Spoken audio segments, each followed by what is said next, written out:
నాకెందుకో వద్దన్న పనే చేయాలనిపిస్తది అప్పుడప్పుడు. ఈరోజు గ్రహణం గదా! అస్సలు బయటికెళ్ళకూడదు. నేను ముఖ్యంగా ఎందుకంటే ప్రెగ్నెంట్ కాబట్టి.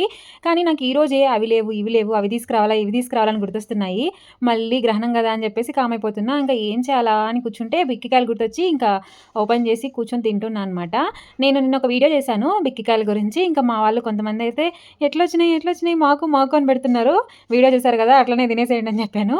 ఇంకా ఈరోజు మా పీజీలో గూడా కొంతమందికి నేను ట్రై చేయండి అని ఇచ్చా అనమాట.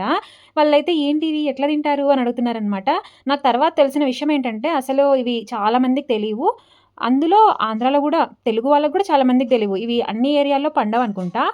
రాయలసీమ అక్కడ ఉండే వాళ్ళకి కొంతవరకు తెలుసు. కొంతమందికైతే అస్సలు తెలీవు. అంటే మా పీజీలో తెలంగాణ వాళ్ళు, ఇంకా వైజాగ్ ఇట్లా వాళ్ళు ఉన్నారనమాట. బట్ వాళ్ళకెవ్వరికీ తెలీదివి. ఇంకా నార్త్ వాళ్ళైతే వింతగా చూస్తున్నారు. నేను చూపిచ్చి ఎట్లా తినాలని గూడా చూయిచ్చా. కొంతమందేమో మంచిగానే ట్రై చేశారు. బావుందని గూడా చెప్పారు. ఇంకా నేనైతే ఫుల్‌గా తినేస్తున్నా. దిష్టి పెట్టకండి. Tata. Bye bye. See you.